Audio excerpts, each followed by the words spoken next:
All right. Yeah, YouTube. There we go. So, yeah, we're on, man. How you doing, Yeadon? I'm doing very well, Brian. How many months have we been trying to do this? I was thinking about that today. Yeah, it's been quite a while. Yeah, we've been trying to get together and things just keep happening. You had to cancel, I had to cancel. So, but I knew it would happen eventually. Because y'all started craft conversations when? You know, I get asked that question all the time. February of last year? Yeah, somewhere around there, February, March timeframe. We started about the same time. Yeah. Right around, like, we both have a podcast. Right. We ought to collaborate or something. Yeah. What got you started with podcasting? I knew that question would come up, and I've been thinking about it all day, and now I forgot what my answer was going to be. But really, it was, I had a partner, Caleb Quire. Yeah. You have the suck button turned off for my voice, right? Right. Okay. Yeah. I'm just making sure. Right. But yeah, we started, like I say, February, March of last year, whatever, and Caleb Quire kind of came up with the idea. We would sit at like places like Homegrown and other breweries and stuff, and we would sit at a bar stool and just have a conversation over a beer. And the idea came about, why not start a podcast having a conversation over a beer? So that's kind of what we did, and we built this table. Craft Conversations. He came up with the logo, which we have here with the tulip glass and a microphone. I love the logo. Yeah, he came up with that. I actually had to buy that from him, the name and the logo, to continue doing the Craft Conversations. So, that's business, right? But but we would sit and just have conversations and talk about just bullshit while drinking a beer. And we said, let's make it into a show. And we'll invite other people on to talk about bullshit while they're drinking a beer as well. So that's kind of what we made it into. And then when we separated and kind of split ways, I started doing a lot more solo type stuff, but I still, I'm kind of getting back into the guest aspect of it. Right. I kind of took it into a solo direction and just did my own thoughts in my own head type thing. I still drink a beer during the show, but I'm trying to get back into having people like yourself. The moniker originally was interesting, influential, and fun people from around town. So I think you fit that bill. Interesting, influential, and fun people. Well, 2 out of 3 is not bad. Right. Yeah, the fun part's not quite there. Yeah. You have to talk with my kids about how fun I am. I'm fun as long as I say yes. Right. Dad, can we have a kind bar? We already had one today. Right. No, you never let us eat anything. Yeah. Right. You're starving them. Oh my gosh. Today I had 3. We have 4. William 11, Phineas 8, Eleanor is 3, and Oliver is 6. I realized I didn't go in order. Yeah, I was going to say. Bouncing around there. I guess you like one better than the other. Well, yesterday my wife Jessica, she took Eleanor to Botany Bay. Okay. Down at Edisto. And I had the 3 boys with me, and we went around and did, business for the day. And today, she took Phineas, 8-year-old, down to... She tried to go to Botany Bay, but apparently they're closed on Tuesday. Okay. So they went to just Edisto Beach State Park, and I had the other 3. And so that's where Botany Bay is, down toward Edisto? Yeah, Botany Bay. It's about an hour drive. Edisto. It is... All the Instagram photos that you see of, like, the driftwood and the shells on the beach... Right. It's more than likely that's where the photos are from. Right. Or Hunting Beach, I think, is another one. Hunting Beach is another. Yeah, it's because those beaches, they have very strict. You cannot take anything off the beach rules. So the driftwood stays, the shells stay for the next person who visits the beach to see. Right. So good policy. Yeah, she went down to Edisto today. I had the 3 with me, and this afternoon for those of you on YouTube. I just came from the country, Jedburgh farm. We were splitting wood. Nice. Like actually with an axe, or you had a wood splitter? So we have a wood splitter. My dad and my uncle. Growing up, we would split wood with my grandfather. I remember splitting wood after Hugo. Of course. Right. Everybody did. Yeah. A live oak tree fell down in my grandparents' yard. And, a live oak tree is like, 5 feet in diameter. Mm-hmm. So... It was all we could do to wedge these under the hydraulic press to, pop them open. Yeah. But Dad and Foster, they found this wood splitter. It's not hydraulic. It's flywheel driven. So it's this flywheel that spins. Okay. And then when you engage the flywheel, the fist part jams the wood against the splitting wedge. And it's 10 times faster than a hydraulic splitter. It's like, bam. Yeah. So you can literally split a truck bed full of firewood in an hour. Wow. That's impressive. Yeah. Yeah. It's still work. Yeah. But it's super But you had no fast. axe at all, so you didn't get any kind of workout at all. Well, we have to lift them up onto the thing. There you go. So that's lifting, yeah. Rolling and lifting. We were out in the country splitting. My son Oliver, he helped us stack the wood in Granddaddy's truck. And then we raced back into town. Awesome. To be here. Well, I appreciate it.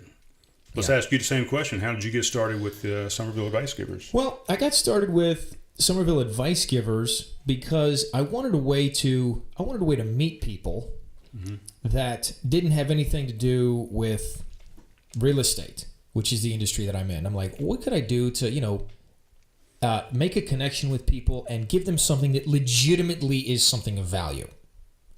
The joke is a realtor, a vegan, and a CrossFitter all walked into a bar, and everybody knew about it within 30 seconds. Right.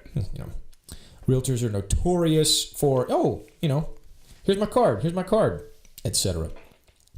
And I thought, what could I do that would really actually help me build relationships with people, that I could help business owners and help people get their message, spread their message further. And podcasting is basically talk radio on demand. Sure. And as we were talking about before we push record, anybody with a microphone can be a podcast. I mean, literally, anybody can do this. Yeah. And it might not always be lucrative or whatever the goal is, but you can get your voice out there right. for sure. And so I wanted to offer, influential. What was the other one? Interesting. And fun. I wanted to highlight thought leaders, business owners, community figures, nonprofits. I wanted to give them a voice to share what they're doing in the community for good. Right. So we interview the whole spectrum. Right. Nonprofit, attorneys, musicians, artists, authors, to give them a chance, to give them a platform to share what is going on, what they're doing for good, and to increase their visibility and credibility too. Because anytime somebody's published, whether it's audio, visual, or in actual print, it raises their credibility. Yeah. That's the whole thrust behind Somerville Advice Givers, because there is so much good stuff going on in Somerville, and business owners are very good at running a business. Sure. But oftentimes they just don't have any time to create a piece of media like this. Right. And even if you're doing print and things like that, you just can't really get the essence of a person, I think. So to have them sit down and actually have a conversation with those people and get to know the business owner versus just some canned questions that a newspaper is going to ask or whatever, and you got some quotes in there. You can't really get to know the person. You read something in black and white, it's not the same thing as hearing them share their story on how they got to where they are. 100%. So that's how we got started with Somerville Advice Givers. And actually, we're coming up on, I think this is a year that we've been doing it. We have, I think, 44 episodes. Okay. So, we missed a few weeks over the past year, but every week with very few exceptions. Yeah. And we've done the same thing. Like I keep saying we, it used to be me and Caleb, but Caleb and I, or Caleb and me, however you say it. But we started off, and I don't know what your schedule is, but we started off releasing a show every Friday, and then we got so far behind at one point that, we would do an interview with somebody or a conversation with somebody, and it would be a month or so later before we could even get the episode out because we were so far behind. Yeah, you have so many lined up for release. Right. And you couldn't talk about relevant current topics because by the time it released in a month and a half later, that was already over. So we couldn't promote stuff. We couldn't do anything. And we wanted to try and help people promote events and promote projects and promote websites and whatever businesses. So we went to 2 a week, which is Tuesday and Fridays. And I've just kind of kept up that same there you go. Routine now. So I try and release one every Tuesday and Friday. Is it always every Tuesday and Friday? No, I miss some. And I'll recycle some shows. That works. Everybody does that. TV, movies, whatever. They recycle reruns. Episodes, reruns, May sweeps, whatever the thing may be. So I don't know. What's your schedule? Do you do one a week? Do you do... Our goal is one a week. Okay. We release on Tuesdays. Tuesday mornings at 6 a.m. is when they drop. And at one point, I think I was about 10 weeks out. Yeah. And that got to be too much. It's like, I don't want to do an interview and then go through the process of doing some editing or forget something and then what we were talking about is no longer relevant. Right. You know? Same thing. Yeah. If we're talking about something in June and it's not going to release till September, it's like, well, that's the rest of the summer. Yeah. You know, I was doing a disservice to people. Yeah. So now I try and not have more than 4 weeks of content scheduled for release. Okay. Just because then I can stay on top of it. So we try and do interviews. We try and batch everything and get interviews done, and then we do the editing and release them. I say editing. At the beginning, I had to do a lot of editing. Yeah. Now. Well, you've also said we a couple of times. So is somebody else besides you that is involved with this? So, well, the ones who are involved with me are my sons. Okay. So William and Phineas, I'm teaching them how the system works. Right. And really just, how does a soundboard work? How does the sound get from the microphone to being recorded? Equal gain, volume, what happens to it, USB, the stuff in GarageBand, all that kind of thing. Yeah. Okay. So you use GarageBand. Yeah. Yeah. So I'm not on. Our platform Apple, is GarageBand, which we use. I've been using GarageBand since it was developed.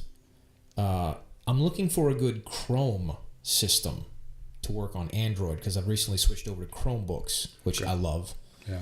But I haven't found one yet, so I still have my Apple laptop sitting on my desk for the purpose of podcast recording. Right. And that's what's changed here. We were an Apple podcast, and now I'm a Mac, or not a Mac, a PC. So, I use Audacity to do my audio, which I could probably do it. I think when Caleb was with me, he was using Audition Pro, I think, through Adobe. I still use Premiere Pro to do my video editing and add the audio to it. But the audio, I do Audacity. So, and that's kind of why I wanted to get together with you and kind of, network and see what you're doing and what I'm doing and kind of see if we have some better ideas to where we can do things better, different. Now, well, I know when we were first talking, all this is just raw, unedited, unfiltered, just blam. Well, it still is. It's out there, yeah, which is great. I piece it all together, but I cut nothing out. So if you say something that you don't like, I'm sorry. It's going to stay in. You sign the waiver. Yeah. I did sign it, so whatever I say, you have the freedom to use. Right. I had one episode where my guest paused so much that that one took me a lot because I literally went back through, and after each sentence I would cut out the 3 seconds down to half a second. Yeah, because it's just it didn't flow very well. Right, I can see that. I've never been afraid of the silences, but I can see if it's the entire podcast. It was the whole thing. I'm like, okay, I got to fix this. I got to fix this. But now since I've been doing this and editing for a while, now it's a lot better. I don't have to do any editing after. I can just kind of not edit on the fly, but it's like, okay, pause right here because I can tell you're not ready for the next segment in our show. So, let's regroup. Here's what's coming next. Because, a business owner, they want to sound professional. I don't mind sounding like a buffoon because I just don't. But I want our guests to have something that they're proud of, that they wouldn't mind, blasting out to their entire audience. Absolutely. It's like, hey, I was just interviewed on this podcast because I'm awesome. Aren't you glad you have me as your chiropractor? Yeah. Or aren't you glad you called me for your locksmithing services? Whatever. So I've gotten better as it goes along, and the boys, they don't help as often as they used to because now they understand, but right, and they gotten bored with it. Yeah, they're 11 and 8. Yeah, what's new? Right. They'd much rather play Legos or play with their Nerf guns outside. Yeah, right.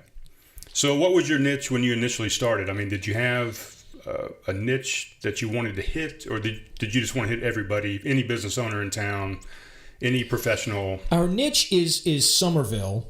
Pretty exclusively. Okay. We're not. Yeah, it's in the name. We're not looking to interview the mayor of Charleston. Not looking to interview somebody from the River Dogs. That sort of thing. It's like I want to stay focused on Somerville. And really, when I got started, honestly, I thought of connections that I had. Like, really, when I got started, like, who would be good at a podcast? Who would sound good at a podcast? Right. That was my first thought. Who would sound good over the air, so to speak? But really, it has grown to now, you know. I'm going to have to edit that out. There's too much silence. I mean, somebody, I don't want to hurt anybody's feelings, but it's like, you know, we're probably not going to have an interview with somebody selling Tupperware. Why not? I mean, we might. You know, I love Tupperware. Just to interject for a second, I used to have that conversation with Caleb all the time. I'd recommend, because I was kind of the guy that booked all the guests. I would go out and hobnob and shake hands and get people to come on the show.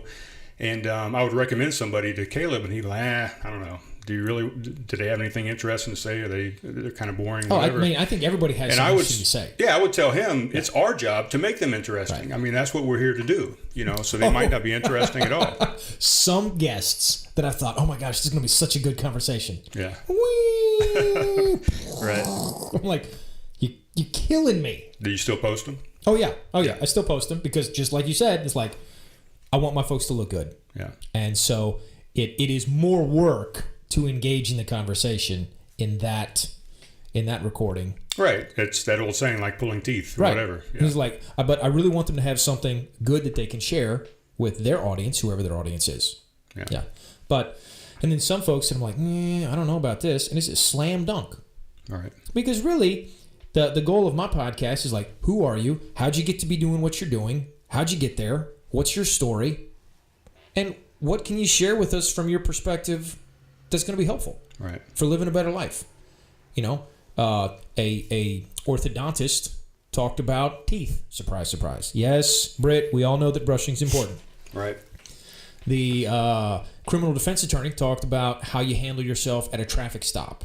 Very interesting stuff. Right. And I kind of like that. I like that, you can Everybody's an expert on something. Yeah, you can have somebody on that owns a coffee shop, but do you really want to talk to them the whole podcast about coffee? Yeah. No, that's why I just want to have a conversation. And whatever comes up, comes up. It doesn't have to be about coffee. Yeah, we'll touch on that, obviously, because you want to promote that. But I like to hear what people are doing otherwise. Mm-hmm. Not the standard expected stuff, you know. Yeah, the thing that I'm really excited about right now that I'm a part of, it's something called Impact Club. Okay. It's this nationwide organization. You can find it online, impactclub.com. Never heard of it. And I'll look it up while you're talking about it. I'm working to develop a live chapter here in Somerville. Okay.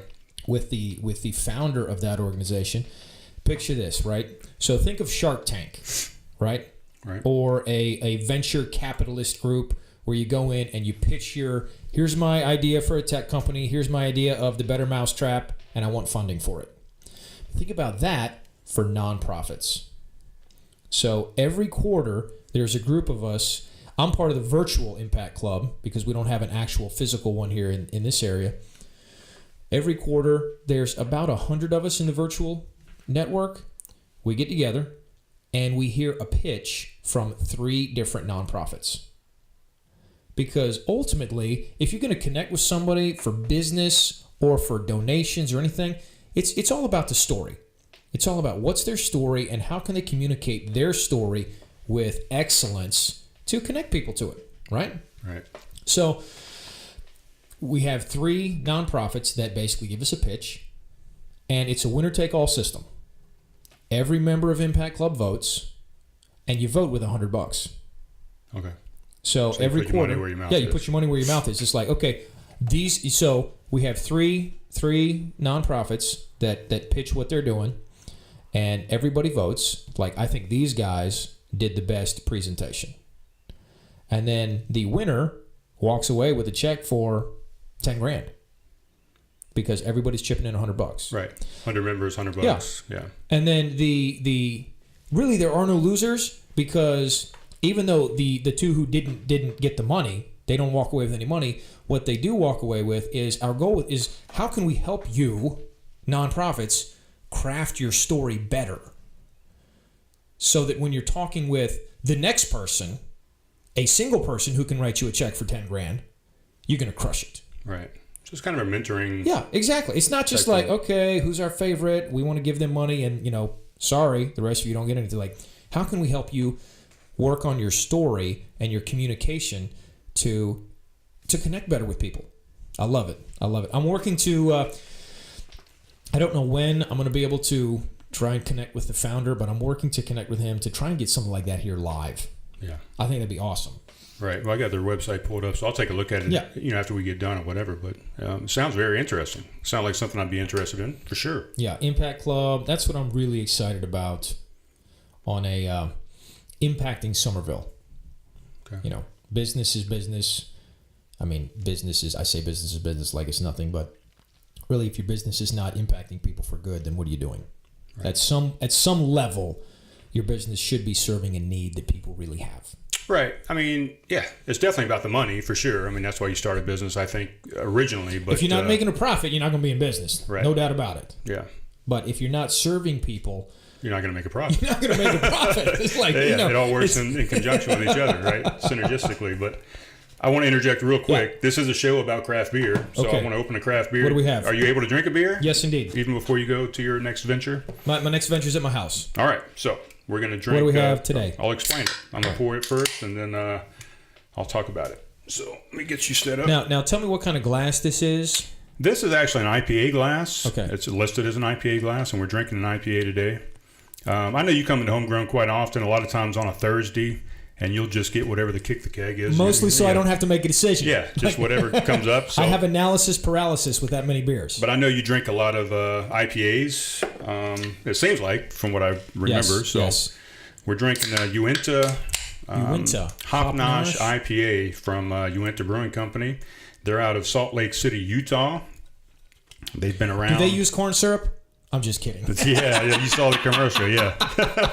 I was saying to myself during that show, I'm like, nobody uses corn syrup. I don't know what they're talking about. I do not know what they're talking about. So Uinta Brewing Company embarked upon its mission of brewing world-class, full-flavored craft beer in the winter of 1993. So they've been around for quite a while as a craft brewery. Yeah. From a small renovated mechanics garage located in Salt Lake City, Uinta began distributing a variety of beer throughout the valley and has since expanded to a 5-acre campus with over 100 employees. Wow. Where is their brewing facility? Salt Lake City. In a distribution footprint reaching 36 states. Named after an east-west mountain range located in northeastern Utah, many of Uinta's beer names are inspired by Utah's diverse landscapes and history. Fully committed to minimizing their impact on the environment, Uinta brews with 100% renewable energy and has led the way in sustainable brewing since 2001. The actual beer itself, 7.3% ABV, alcohol by volume, 82 IBUs, international bittering units. Our flagship IPA boasts an assertive bitterness and vibrant hop aromatics. Expect notes of pine, lime zest, and grapefruit, supported by caramel malts. So that's what we're drinking. I love this on the can. Stalk us, and then it's the Instagram, Facebook, and Twitter logos. Oh, nice. Yeah. Yeah, it's very interesting every time we drink a beer on the show. The marketing, the artwork, I mean, just every brewery has a different unique style that they impose on the United States here, the world, I guess. And it says, here, goes well with anywhere. Yeah. So these guys are fun. There we go. So cheers. Salute. I appreciate you coming in.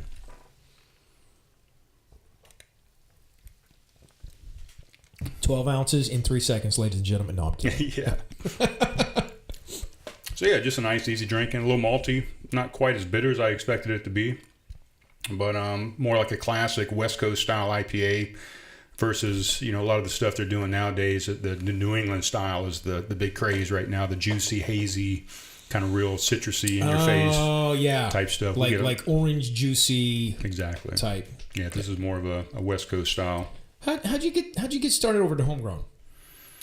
How long you been there? Well, what's that story? I've been a customer there for 4 years. I was on the other side of the bar, and I started doing some work at some other breweries, at Lowe's Foods, at the Beer Den. I started working at Oak Road Brewing Company, pouring some beer, and then Caleb and I started this podcast. And Caleb Taylor over there at Homegrown got in touch with us one day and said, "Hey, I'd like to partner with you guys. I like what you guys are doing as far as podcasting and reaching the public and talking about craft beer." And I think the both of us could kind of merge my brew house and your podcast together and do something wonderful. So that's kind of what I've done. I've partnered up with Caleb over there at Homegrown. So now I'm on the other side of the bar. I still get to hang out with all my same friends, but I get to drink for free now and get paid to do it. So it's a good gig. Definitely a step up. Yeah.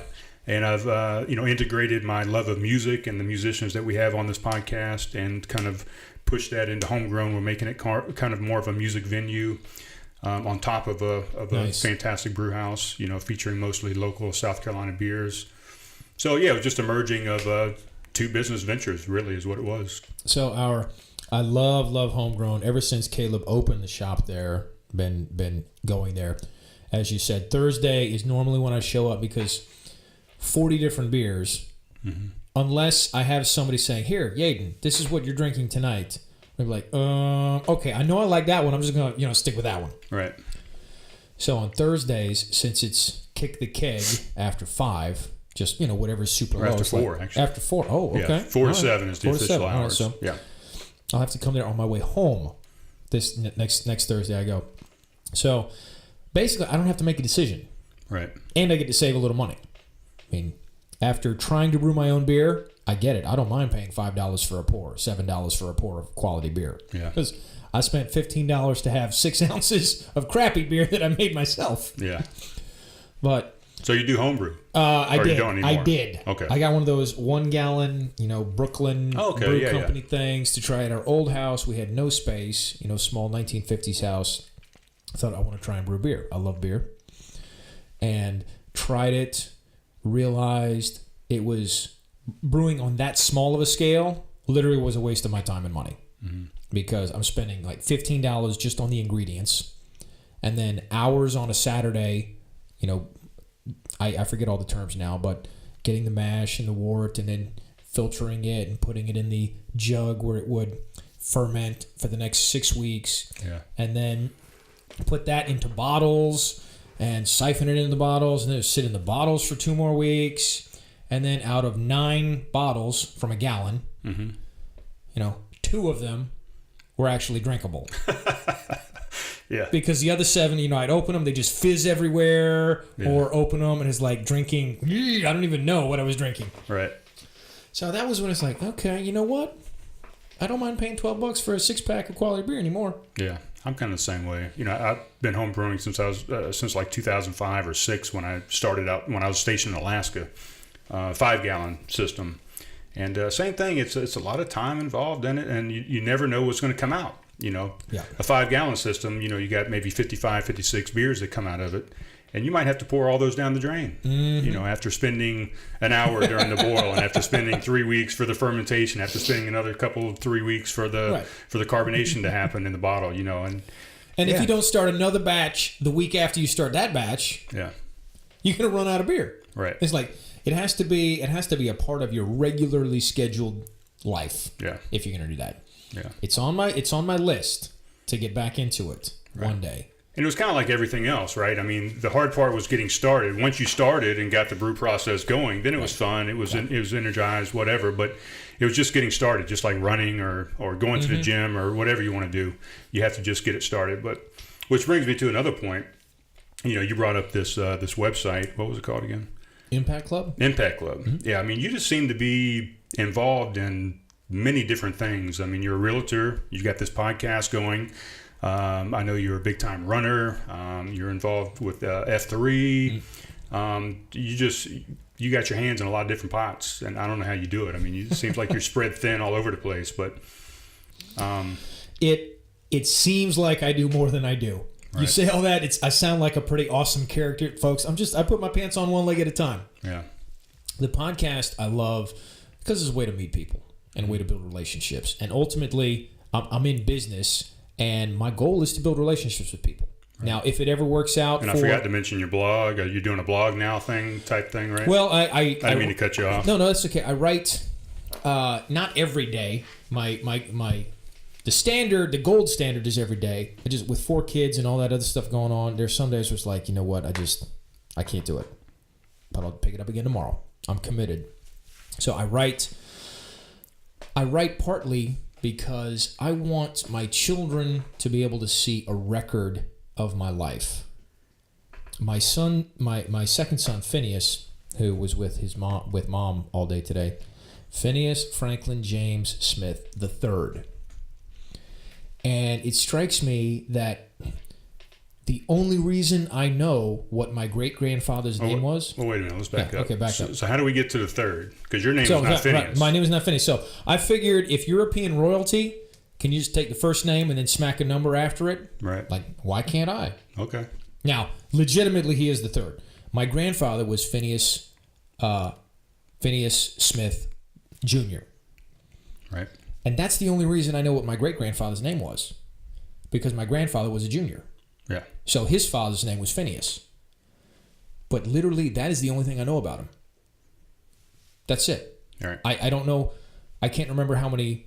I don't know how many siblings my grandfather had. I don't know how many aunts and uncles he had. I don't know what his grandfather did. None of that stuff I have. And I want my grandchildren and my great-grandchildren to be able to see, wow, my granddad Yeadon, my great-granddad Yeadon, he went through all the same stuff I'm going through. Yeah. You know? Part of the reason, one of the biggest reasons why I wish my grandmother were still alive, she passed away, let's see, Phineas is 8, so she passed away almost 10 years ago.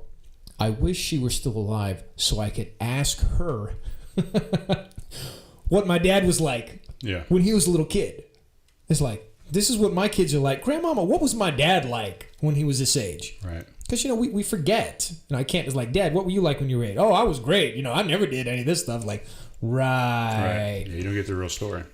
So I want my grandchildren and my great-grandchildren to be able to read a record of my life, not in a, oh my gosh, my ancestors are awesome, but in a way that is inspiring for them, because ultimately technology changes, but the problems stay the same. Yeah, it's a good point. It's all about people. One of my first jobs here in Somerville was at Arby's. That one right there, right by Coastal. Yeah. And I remember anytime we would have like real problems in the store, it was always because of a person. Mm-hmm. A machine would break down. It's like, okay, we can figure out a way to work around the machine that breaks down. A person breaks down, drama starts to happen, and emotional, interpersonal conflict happens. That was really bad news. Right. Because the emotional energy flare up, the negativity that would fill the store, that affects customers. And that pushes people away. Yeah. At Arby's, the meat slicer breaks down. It's like, let's just slice it by hand as best we can. Right. Until the emergency technician shows up to fix the thing. Yeah.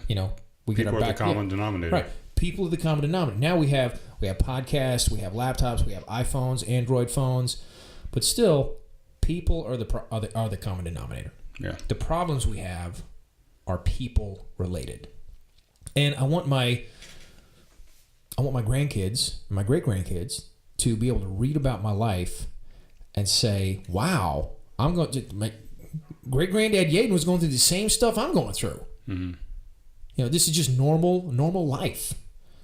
It's a great way to look at it. So, and hopefully, something that I write or a podcast episode, they'll be like, you know what, this is right, and this is what I want to do with my life. Yeah. It can inspire them to be the best version of themselves. Yeah. So, yeah, that's why I write. The reason we kind of started this thing wasn't to inspire or to motivate or do any of that stuff, but that's kind of what it's become. Yeah. The same thing. Yeah. Something for people to listen to and maybe give them that extra oomph that they need to get out there and kill it the next day. Yeah. Whatever that may be, whether it be running, whether it be a business, whether it be getting weight loss, whatever. Yeah, and it's like the Super Bowl, which just happened 2 days ago, like the most boring Super Bowl I've ever seen in my life. Yeah. Yet, at the end of the day, the Patriots still won, playing some of the most boring football they've ever played. Right. And I wrote about this yesterday because how often in business or life we're looking for the excitement or the energy, but really, boring can work just as well. Yeah, you can win with boring. You can win with boring. Mm-hmm. It's like just going through your day, going through your routine, whether you get up at 4:30 to run for an hour, whether you get up at 4:30 to read your Bible, whether you get up at 4:30 to meditate, whether you get up at 4:30 to write, or whether you get up at 8:30 and do whatever your routine is. Or noon. Yeah, or noon. It's like, That's me. I work nights, so I get up late. Yeah. There's nothing wrong with boring. It does make for terrible television. Yeah. That is a fact. Yeah. But the boring of a routine really is, you can crush it in life with a boring routine. Yeah. So, I wrote about that. So today's been a boring day, and I'm glad for it. Yeah. I haven't read that one yet. I need to go back and look at that. So, what do you use for your podcasting? I mean, I know I see it on Facebook. Yeah. I mean, not podcasts. You're blogging. I see it on Facebook, but I'm not sure what you're using. I publish on Facebook because that's where the overwhelming majority of the audience is. People who are connected to me, who might have some interest in reading what I write. Yeah, our age and older probably. Yeah. However, once you put something on Facebook, you don't own it anymore. Mm-hmm. And beyond that, you don't own the platform. Facebook can change any moment, and suddenly there's your platform. It's gone. Right.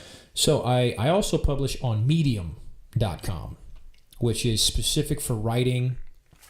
I've had a subscription to Medium for about a year. It's just for writing. I really enjoy that platform. Medium.com? Yep, Medium.com. Okay. So all my stuff is on Medium as well. Just writing. And is that a free blogging site, or you got to pay for it, or what? It's both. There are free memberships and premium memberships. I've been my opinion of the internet, if you're not paying, you're the product. So if I have the option, I will pay on the internet because I don't want to be the product. Right. Medium is like $5 a month or $50 for a year. Okay. And I've heard of Wix, I think, and WordPress, I think, is another one. Yeah. I mean, there's some different things out there. But. So Medium, I don't know what underlying structure they use for their website, but as a community, it's specifically designed for writers to write and share. So from them, I actually get an email every day of like, hey, here's 5 articles you might be interested in. I'm like, oh, what's this one? Nice. Or like, nope, don't have time for it to read it today. Well, does it do like a lot of other things do, and they just give you articles that they know you would be interested in? I mean, do they give you some alternatives? Like Facebook. I mean, all the stuff you see on Facebook is all stuff that you're interested in. If you're a Republican, it's all Republican posts. If you're Democrats, it's all Democrats. It just reinforces what you already think. Right. Doesn't give you anything to... Doesn't give you any counterpoint to your point. Exactly. So with Medium, it's different because you can pick... You can change your settings at any time. Okay. As so opposed you pick to what Facebook, your interests are. You like something, and bam, the Facebook algorithm kicks in. It's like, oh, he wants more of this stuff. Let's feed him more of that to make him happy. I remember reading the blog post once of the guy who literally clicked like on every single thing in his Facebook feed for 30 days just to see what happened. Okay. And it went crazy. So Medium, I like. You can change what your interests are. They have, 20 or 30, life, growth, sports, technology, health. Yeah, all that sort of thing. So if you want to read more articles about health, it is smart that it kind of learns. It's like, okay, you have read other articles like this, related to this. So if you want to read a lot of articles on, futurist technology, it'd be like, oh, here's another article on futurist technology. Whether it agrees with me or not, it might show up in my email. Right. It might be a counterpoint. Okay. Yeah, I'm a big fan of Medium. All right, I'm going to check it out. That's the only place. I don't have anything like Yeadon's. I own the domain, yeadonsmith.com, but it didn't go anywhere. It's just like 404 not found. Right. Or it might say, this domain is for sale. Yeah. I found, I just don't like websites. We had a website originally, and I got rid of it. I stopped paying for it. I didn't think it was viable anymore. I mean, people are they're looking on Instagram, they're looking on Facebook, and that's where your content goes, and I think that's where it needs to stay. But websites are nice, but I don't know. It was hard to maintain, and I didn't think people went there. People were looking at for our the podcast, social media. We just have a domain through whatever the domain system is that we use, SomervilleAdviceGivers.com. But the podcasting platform we use is Anchor. Okay. .fm. So you're using Anchor. We use Anchor. I have the app on my phone. I don't actually use the app to record the episodes. Mm-hmm. I could, but since I have the, not exactly the same setup you have, but a similar setup in my office, in my studio, use that, and then upload it to Anchor. And so far, so good. Yeah. I really like the the level that Anchor has. Yeah, I know quite a few people that use Anchor. Yeah. I go through Podbean as my feed. So I go ultimately with podcast, the platform you use, like the system you use, is not as important as actually doing it. Yeah. If you spend a year trying to figure out the perfect platform, you're doing it wrong. Right. Just record and publish. That's all you can do. I read Seth Godin. Are you familiar with Seth Godin?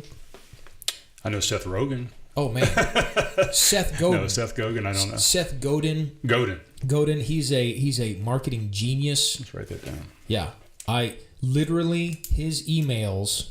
He's been doing a daily email for I don't know how many years. 10 years, every single day.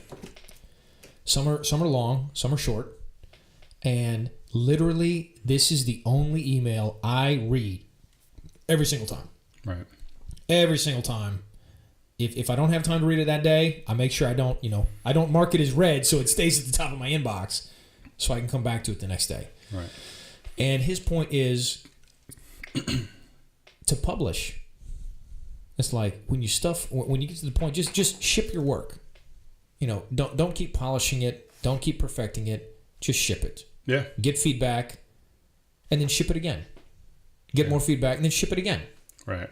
I feel the same way. I mean, we talked about at the beginning of the podcast. I don't filter anything. I don't edit anything. I just put it out. Right. And I don't do a blog per se, but I do you've probably seen it. I do a Dale's Thoughts from the Zen Garden that I do occasionally through Facebook. I've been seeing on Facebook if I understand correctly, you're running every single day. 365 days consecutively is what I'm trying to do. Yeah. There you go. So today will be day 31. As a matter of fact, I haven't done it yet. I gotta do it. I gotta do it after this. Yeah, I should have done it earlier, but I got busy. So, yeah. And let's speak about that. I mean, how did you get into your love of running? Because you've been doing some half marathons here lately, right? And some marathons, full marathons. Full marathons. Yeah. Full marathons. How'd you get into that? Well, I got into it through the local workout group F3. Right. And I got sucked into that. They've been dripping on me. Skip Williams and John Etheridge, who I'd see at Coastal Coffee Roasters almost every morning.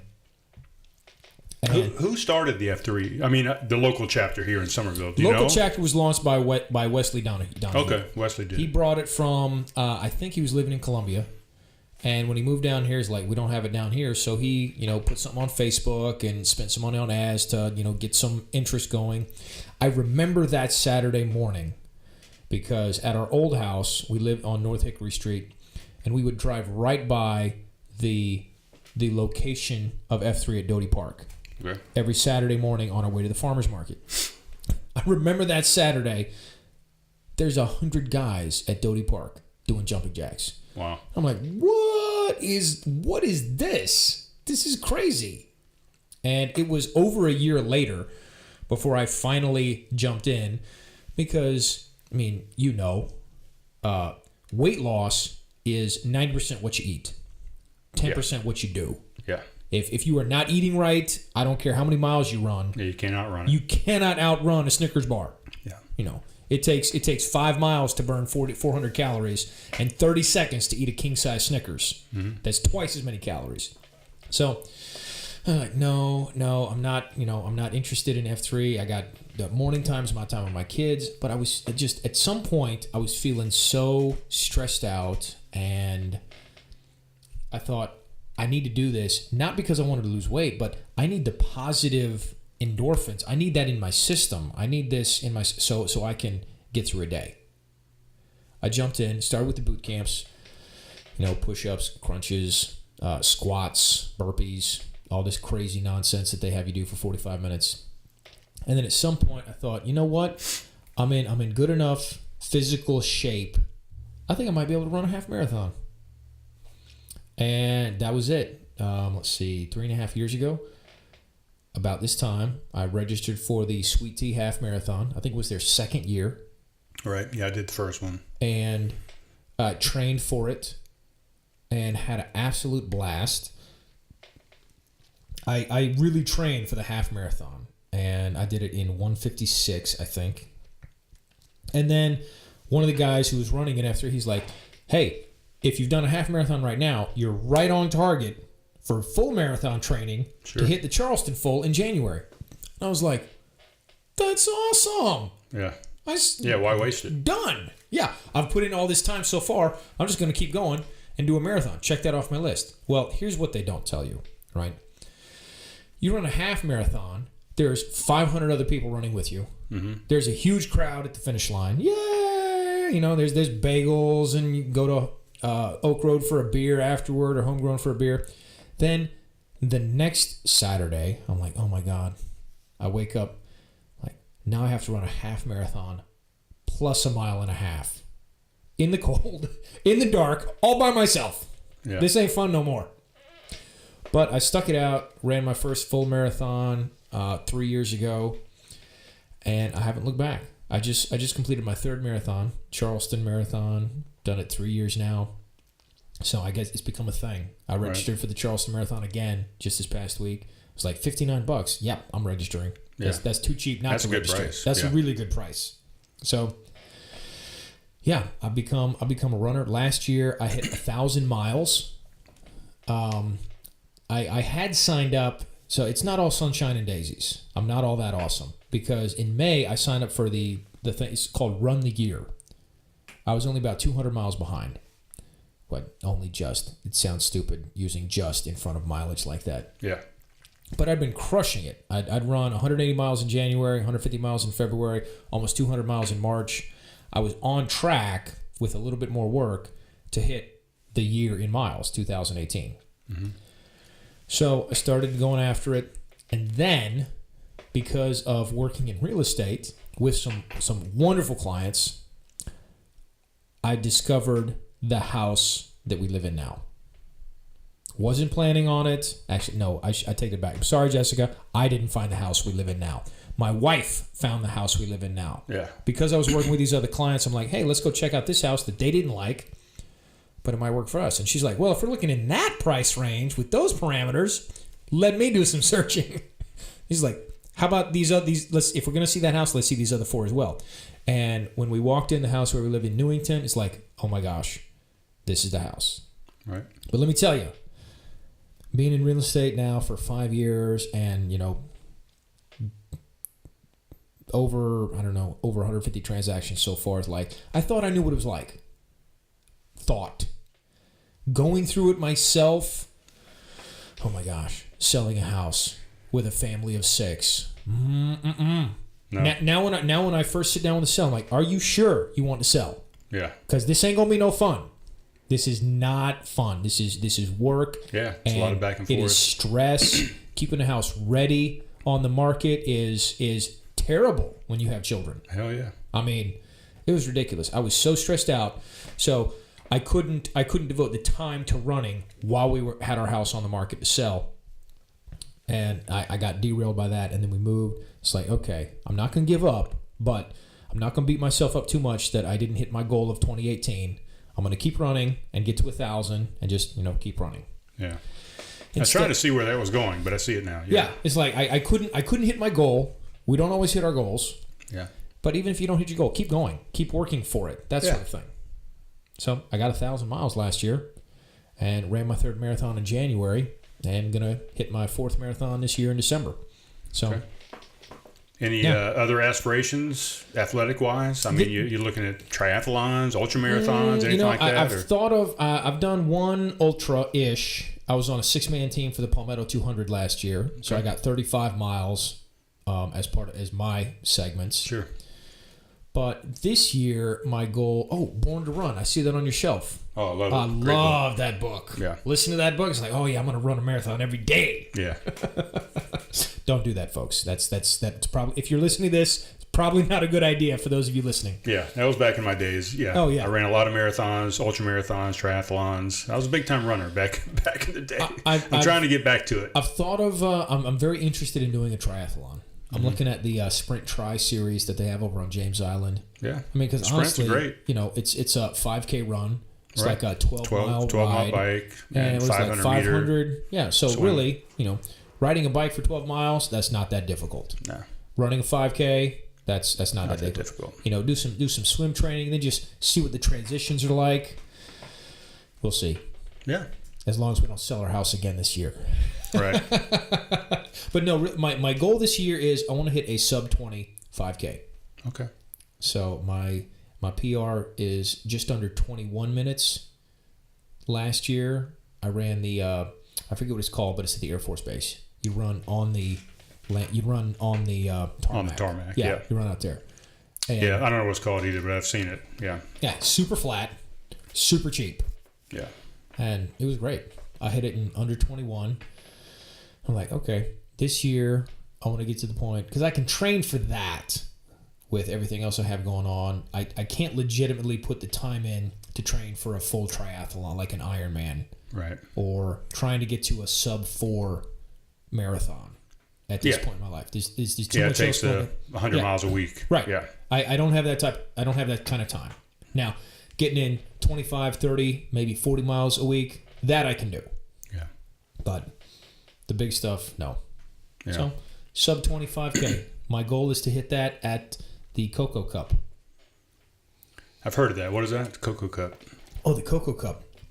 That is the best $35 Nike hoodie sweatshirt that you can get. Okay. It's All a right. 5K over at Nexton, All right. and it's $35.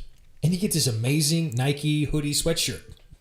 We've done it as a family now we've done it for 3 years. First year as a family.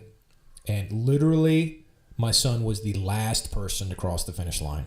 The cop car was behind him. Somebody has to be last. Someone has to be last. Yeah. When you're 4, running 5K is kind of a big deal. Yeah. So it was not really running. It was walking, running, complaining, Yeah. and then making cross the line. When does that happen? It's in around December 17th, Okay. which is So it's a cool while. because I think the first year we did it, it was the day before or the day after my wife and I's anniversary. So I was like, hey, happy anniversary. We're all going to run 5K as a family. This past one, my son Phineas did it in 30 minutes, PR for him. That's fantastic. Yeah, great. He did a great job. And William ran it in like 32. I got it in just under 30 because I wanted to make sure I got across the line in front of Phineas so I get some video. This year, since they've done it 2 years in a row, like, okay, guys, y'all on your own. You know what to do. Not worried about you getting lost or anything. Mm-hmm. I'm going to try and get to the front and see if I can crack the 20-minute barrier. Right. And maybe even come back and pick them up and run those guys in, Yeah, right? exactly. Yeah. Exactly. That's my goal for this year. Nice. I'm going to have to look at that one. Oh, yeah. Now, it fills up fast. Okay. It fills up fast. So as soon as the registration opens, that's something to get on. When does that happen? I I mean, you said December, so I would have think 6 Yeah. months ahead of time, something like that. Yeah, registration will open up in like, I don't think it's 6 months, maybe like August. Right. August is when it'll open up. Yeah, I'm trying to get back into some running type events. I transitioned into Spartan races. That's my big thing now. So, actual running events, 5Ks, 10Ks, marathons, half marathons, whatever. I'm trying to get back into a couple of those things, but Spartan races where my interest lies. I haven't done any of those like obstacle course races yet. Right. You haven't done the Ruggomaniac here? No, I haven't. Yeah. It's fun. It's a good time. Yeah. It's a big... It really, I always tell people it helps to occupy the mind. So, during a run, your mind is what the limiting factor is. I think I used to tell people all the time, it's, running is 90% mental and the rest of it's in your head. I mean, it's really that. I mean, your body can do it. It's your mind that's the limiting factor. And the obstacle course races, what they do is they help to occupy that left side of your brain that tells you want to quit and that I'm going tells to the you next you're done. obstacle.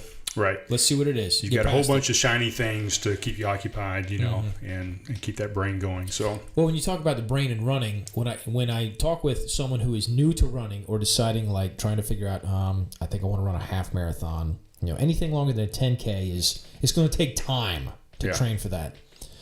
Now, caveat, disclaimer: I'm not a running coach. I'm not an expert, but somehow I accidentally fell into this when I was training for my first run, the first run I did, which was a half marathon.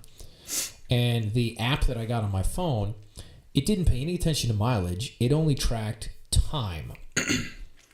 that's what it was when I trained for ultra marathons. Yeah. It was time on your feet. Exactly. Yeah. Exactly. Because if you can run for 2 hours, you can do a half marathon. Yeah. If you can run for 4 hours, you can do a full marathon. Right. But when first time runners think like, oh my gosh, I got to run 5 miles. They get hung. I mean, I got hung up on distance, but thinking, you know what? I just have to run for an hour. It doesn't matter how far I go. Right. I'm just going to run out for 30 minutes, and my watch is going to beep, and I'm going to turn around. I'm going to run home. Yeah. And then my next long run is going to be 45 minutes, and then after an hour. So I always encourage, even me. This is what I try and do: focus on time, because then I think the mental component is easier. Because you don't get it's like, oh my gosh, I have to run how many miles? It's like, no, it's not miles. It's like, how much time are you running? Right. Are you going to run an hour for your long run? Are you going to run an hour and a half or 2 hours? That's the only running advice I have for folks. That's a good advice. Like when I used to train for ultra marathons, you would have weekly miles during the week. Monday, Tuesday, Wednesday, Thursday, Friday, whatever. It would say run 2 miles, 5 miles. Fast, slow, fartlek, whatever all these terms are. And then the weekend, Saturday and Sunday, was Saturday run 3.5 hours, Sunday run 4 hours, and it was all just about time on your feet. And that's a lot easier to manage than mileage. You're not worried. You're not what's the word I'm looking for? It's like you don't have to worry about missing your goal. You're not stressing about it. You've got time. Once you meet that time, you're done. Yeah, it's it. Yeah. Whether it was 10 miles, 8 miles, 15 miles, whatever. Yeah, because if you're thinking like, oh my gosh, I got to run 20 miles this Saturday, I don't know how much time to budget for that. Yeah. Like, is it going to take me 3 hours, 3.5 hours, 4 hours? Like, who cares? Right. Depending on the day, it could take that much difference in time. Whether it's the summertime, you're in Somerville, where it's 89% humidity. Yeah. It's like, oh my gosh. Yeah. So running, I've fallen in love with running. Phineas, my 8-year-old, he seems to really enjoy running. So he and I try and run with him. I just got back into running with him. So I try and run with him 3 times a week. My goal is Tuesday, Thursday, Saturday, which reminds me that we didn't get to run today because he went to Edisto. Phineas, I'm sorry. Well, you still have the day's not over. However, you still have 6 hours. However, bath time, bedtime starts in 13 minutes at my house. Right. We operate with the sun. Ooh, I didn't even notice your on-air sign. Yeah. I used to keep it downstairs so my roommate knew that I was doing a podcast up here, but now I brought it upstairs. Yeah. I love it. Right. And speaking of time, we're at 57 minutes right now, so I know you allotted about an hour, and you just said you got some stuff to do with your kids, but one last thing. I love this. I'd like to say, or I'd like to ask is, we've talked about all this running and triathlons and marathons or whatever. So what's your diet like? What do you follow? I know the big thing right now is the keto. That's the big buzzword right now. Do you have a specific diet that you follow? I don't. Not currently. Okay. At one point in my life, I was 240 pounds. Right. I remember seeing something about that. And then I lost 60 pounds with the help of a health coach who was our midwife at the time when we were living in El Paso. And I'm pretty similar. I got up to 232 at one point when I retired from the military and lost 50 pounds. So. Yeah, there you go. So but I never ran. When I was at my heaviest, I thought, running and losing weight. People seem to think that's a thing. So I tried. Right. I'd run around my block. My knees would hurt all week. I'm like, nope, this ain't happening. But I lost all the weight. Still wasn't didn't have an exercise routine. Then moved to Somerville. I was actually working as a health coach for a couple of years before I got into real estate. The problem with going into real estate is now my before and after is not on my business card anymore. Okay. I mean, literally when I was working as a health coach, I would stress out like, I can't buy a Snickers bar. What if a client sees me eating a Snickers bar? I can't do that. Yeah. Now in real estate, it's not a thing. Yeah. But at the same time, they should see you eating a Snickers bar to know that that's real life. Yeah. So I've gained about 20 of those pounds that I lost from 240 to 180. Now I'm back around 200, but I'm fine. I like running. I like where I am. I'm not unhappy. Mostly I try and eat more fruits and vegetables than I think I should. Okay. Honestly. It doesn't always work. But really in American culture, if you're not consciously proactive about what you eat, you're going to gain weight. Mm-hmm. Ultimately. If you're not actively involved in the process of what you eat consciously, then bad stuff is going to happen. Yeah. You have to be. Solid. Because there's just too many opportunities to eat a 2,000 calorie meal 4 times a day. It doesn't take much. Right. So, All right. So your diet is just consciously looking at labels. It's, consciously looking at labels. I have a thing of, the protein meal shake type thing. It's like drink one of those for breakfast, and then something small for lunch. Every now and then I'll be out out working with clients and 50-50 that I eat lunch at a restaurant or grab something while I'm out. Right. That's probably the biggest thing with real estate, right? I mean, you're eating on the go all the time. And I tell you what, everybody loves to take agents out. If your lenders love to give us food, people who work with us love to give us food. Like, oh, you're in real estate? Well, let me give you this and use my services. Yeah. So yeah, there's junk food everywhere. But at home, my wife Jessica, she's amazing about cooking and being health conscious and making sure that we're all eating our vegetables. Because everybody knows, like on Saturdays, right? Saturdays are our number routine. We wake up, we either go to Coastal Coffee Roasters to get muffins or a cinnamon roll or something. Ooh, those giant cinnamon rolls. It's as big as my head. Right? Yeah. Recently, we've started going to donut shops for donuts. We've gone to Donut Connection over in Goose Creek. We went down to Duck Donuts last Saturday. I've never heard of those. Oh my gosh, Duck Donuts. You remember that place at the farmers market had the little donut machine that would make the little donuts? Yeah, and they roll out on that little the river it's or whatever. It's like that. Only they're full size donuts made on demand. Okay. So you tell them like, I want this and I want this glaze and this topping and this sprinkle, and you watch them make it, which is great for 4 children. They're just like, oh, this is great. Yeah. But they're like hot and soft and amazing. But all of the kids know on Saturday morning, we wake up, everybody eats eggs for breakfast. Like, you don't get a treat. If you don't have your protein, you're not going to get your egg. I mean, if you don't eat your egg, you're not going to get your donut or your muffin or whatever it is, wherever we go. Yeah. So everybody knows. In fact, one of our babysitters was like, when she was giving us the report when my wife and I got home from whatever we were doing that day, she was like, I brought out some sort of dessert that I brought, and Oliver, who I think was 5 at the time, says, okay, we can have that, but only after we eat our carrots. Yeah. I was like, yes. That's perfect. Yeah. My kids are the same way. Yeah. So everybody knows in the family that, protein and vegetables we have to eat that every day. You can get enough grains and carbs without even thinking about it. Oh yeah. So we focus intentionally on, what did you have this protein? What did you have this vegetable? No. Ketchup does not count as a vegetable. No. Lots of sugars in there, yeah, for sure. All right, well, that's good advice. Yeah. I like it. Yeah. This has been great. It's been good. I think, time flew by.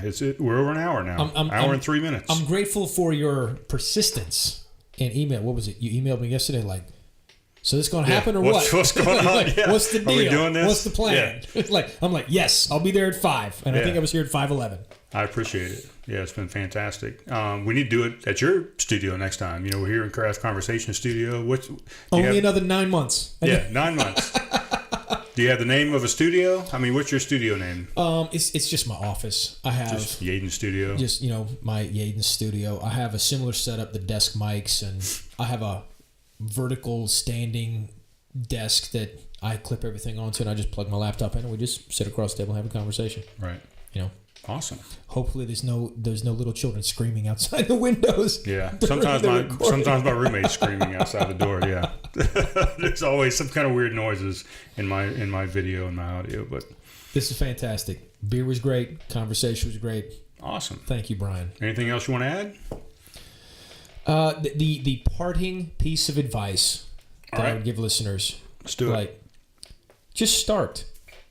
Mm-hmm. Just start. The Nike phrase, just do it, is cliche, but honestly, starting is the biggest thing. If you have a goal. If you want to start a podcast, do it. All you need is a microphone. Yeah. If you want to start a blog, do it. All you need is $15.95 to get the website through GoDaddy or Blue Gator, whoever. Right. Don't wait. Don't wait. You have a voice, and people need to hear it. Perfect advice. I like it. We'll end on that. Thanks, brother. We'll talk to you soon. Ciao.